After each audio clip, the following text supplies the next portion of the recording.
हम सब मुंबई से कल यहाँ आए हैं। प्रभु श्री राम का दर्शन भी हुआ और अभी आपका दर्शन कर रहा हूँ। 15 तारीख को हमारे शिवसेना के नेता, महाराष्ट्र के कैबिनेट मंत्री आदित्य ठाकरे जी, उनका दौरा है अयोध्या में 1 दिन का। एक शिवसेना ने हमेशा अयोध्या के बारे में एक आस्था रखी है, जब से आंदोलन शुरू हुआ था तब से और बाद में भी। उद्धव ठाकरे साहब यहाँ 2 बार आके गए, जब मुख्यमंत्री नहीं थे तब भी आए और मुख्यमंत्री बनने के बाद भी एक आस्था से यहाँ रामलला का दर्शन कर चले गए। हमारी एक भावना है सब कि अयोध्या में आने से हम सबको ऊर्जा मिलती है, एक पॉजिटिव एनर्जी मिलती है। जैसे हमारे शिंदे साहब बोल रहे थे जब हम वहाँ दर्शन करने गए, तो उनका भी यही कहना है कि यहाँ आने से बहुत बड़ी ऊर्जा मिलती है हमें, और ये ऊर्जा लेकर हम महाराष्ट्र में जाते हैं और महाराष्ट्र में हमारे हाथों से बहुत बड़ा काम हो जाता है देश के लिए, समाज के लिए। तो लगभग 2 साल से हमारा आने का प्रोग्राम बंद रहा था, लेकिन कोविड था, बहुत सी समस्याएं थी, तो हम नहीं आ सके। लेकिन अब पूरा खुल गया है सब कुछ। तो उद्धव ठाकरे साहब ने कहा हम सबको कि अयोध्या जाकर आइए, दर्शन करिए। आदित्य भी आना चाहता है, अब उनको भी प्रोग्राम बनाइए। तो 15 तारीख को आदित्य जी यहाँ आएंगे, सुबह लखनऊ से यहाँ पहुँच जाएंगे, दर्शन करेंगे। दोपहर को 12 बजे आपके साथ वार्ता भी करेंगे, प्रेस वार्ता करेंगे। इस्कॉन के मंदिर में भी जाने का उनका एक प्रोग्राम है यहाँ। शाम को शरीरों पर बहुत बड़ी आरती होगी। लगभग यही हमारा एक धार्मिक कार्यक्रम है। उसमें कोई राजनीतिक शक्ति प्रदर्शन करने का हमारा इरादा नहीं है, ना हम करेंगे, क्योंकि अब मंदिर बन चुका है, हमारा सबका आस्था का विषय है। तो राजनीति खत्म और सिर्फ समाज के लिए काम करेंगे। बताइए, कुछ पूछना है आपको? सर, आपकी जो धार्मिक यात्रा है, लेकिन राज ठाकरे जी की धार्मिक यात्रा नहीं हो पाई। लोग कह रहे हैं कि शिवसेना और ब्रजभूषण शरण के बीच में खिचड़ी पक गई, राज ठाकरे बाहर। अरे भाई, आप लोग ज़्यादा पहचानते हैं ब्रजभूषण शरण सिंह को। वो किसके दबाव में आने वाले नेता है क्या? उनके अपनी एक नेतृत्व है, वो नेताजी है। उनका अपना एक माहौल बनाने का उनका एक तरीका है, और देश के कुश्तीगर संगठन के अध्यक्ष है, पहलवान आदमी है, मल्ल है। वो किसी दबाव में आने वाले आदमी नहीं है। हम उनको बहुत नज़दीक से पहचानते हैं। ज़रूर हमारी उनकी मित्रता है, लेकिन उनका जो क्या डील हो सकता है? वो आप उत्तर प्रदेश के नेता है, क्या डील हो सकती है? ये डील की बात आप कैसे कर सकते हो? जो बात देखो, आप उत्तर प्रदेश से है, जो बात नेताजी ने उठाई, क्या आप उससे सहमत नहीं है? तो डील की बात करिए। आपने तो डील की बात नहीं करनी चाहिए भाई साहब। आप यहाँ के भूमिपुत्र हो।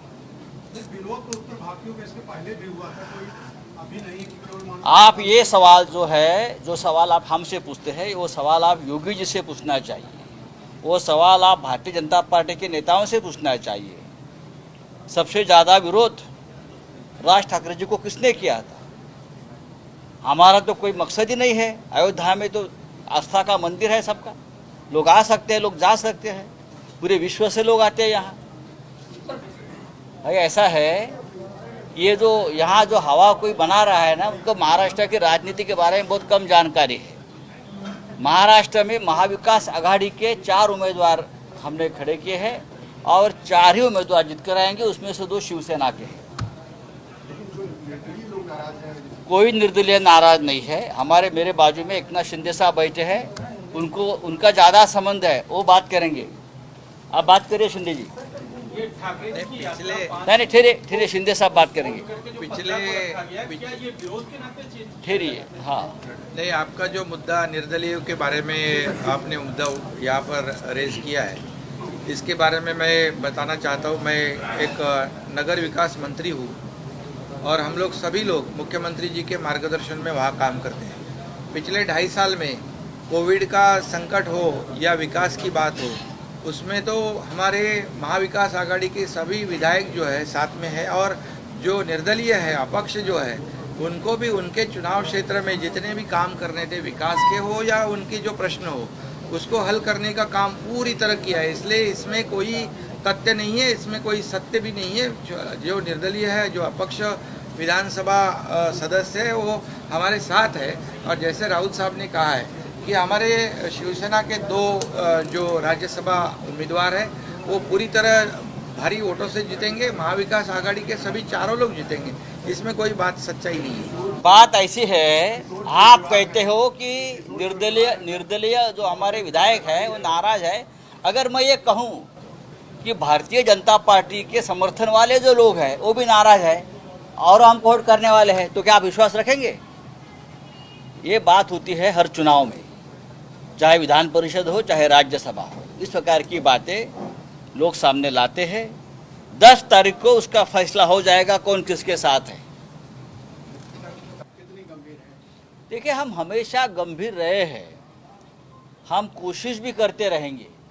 जैसे भारतीय जनता पार्टी 30 साल तक कोशिश करती रही, वैसे हम भी कोशिश करेंगे। हम भी एक हिंदुत्ववादी पार्टी है, हमारी एक विचारधारा है। धीरे धीरे हम उत्तर प्रदेश में कार्यकर्ताओं का संगठन करने जा रहे हैं। थोड़ा वक्त लगा है, लेकिन जरूर हमको यश मिलेगा। कश्मीर मामले में जिस तरीके से हिंदुओं पर हो रहा है, लगातार अटैक हो रहा है, बीजेपी के बलदेव राज शर्मा ने कहा है कि छिटपुट घटनाएं। कौन बोल रहे हैं? बलदेव राज शर्मा पूर्व बीजेपी के विधायक हैं। ये छिटपुट घटना है। कश्मीर में बीजेपी टेररिस्ट आकर हिंदू पंडितों को खुलेआम दिन दहाड़े गोलियों से भून रहे हैं। अब तक 5000 कश्मीरी पंडितों ने कश्मीर छोड़ दिया है। ये छिटपुट घटना है क्या? ऐसे लोग जो भारतीय जनता पार्टी में है, क्या ऐसे उनकी वक्तव्य से बीजेपी सहमत है? बता दीजिए। महाराष्ट्र के मुख्यमंत्री उद्धव ठाकरे जो शिवसेना के प्रमुख है, एक स्टेट है महाराष्ट्र और एक नेता है उद्धव ठाकरे, जिसने कल कहा है अगर कश्मीरी पंडित जो वहाँ से विस्थापित हो रहे हैं वो अगर महाराष्ट्र में आकर बसना चाहते हैं तो हम उनकी पूरी हिफाजत करेंगे और उनका पूरा हम उनको समर्थन देंगे। उनका जो भी उनको मदद चाहिए महाराष्ट्र देने के लिए तैयार है। ये बात अगर बीजेपी का कोई नेता कहता तो हमें आनंद हो जाता, लेकिन कश्मीर के बारे में सिर्फ राजनीति करना उनके खून में है और कुछ नहीं। आज तक 3 महीने में 27 कश्मीरी पंडितों की हत्या हुई है, आपको मालूम है। और 17 ऐसे पुलिस अधिकारी हैं जो मुसलमान हैं, जो राष्ट्र की सुरक्षा के लिए मारे गए हैं। मैं उनका बलिदान का भी बहुत योगदान इस देश के लिए है। क्या चल रहा है भारतीय जनता पार्टी की जो भाषा है, ये राष्ट्र की एकात्मता की भाषा नहीं है। ज्ञानवापी के लिए शिवसेना का स्टैंड क्या है? जो भी न्यायालय का निर्णय आएगा मैं उससे समर्थन हमारी पार्टी दे देगी। जिस तरह से वाराणसी में भी दंगे हुए हैं, परिस्थिति कानपुर में हुए, वाराणसी में नहीं। कानपुर में हुए, तो वो जो मसला है, वो मसला जो है वो बहुत गंभीर हो चुका है और वो अंतर्राष्ट्रीय मसला हो चुका है। गल्फ के बहुत से देशों ने हमारे जो वहाँ के हाई कमिश्नर हैं उनको बुलाकर अपनी नाराज़गी जताई है। प्रॉफिट पैगंबर के बारे में जो बात बीजेपी के स्पोक्सपर्सन ने कही है, उसका समर्थन इस देश में कोई करेगा नहीं। और भारतीय जनता पार्टी को भी उस मामले में देश से और उस सभी देशों से माफ़ी मांगनी पड़ रही है। लेकिन जिन्होंने बयान किया उनको पार्टी से निलंबित मैंने कहा ना, माफ़ी मांगनी पड़ रही है। अंतर्राष्ट्रीय स्तर पर ये मुद्दा उठ चुका है।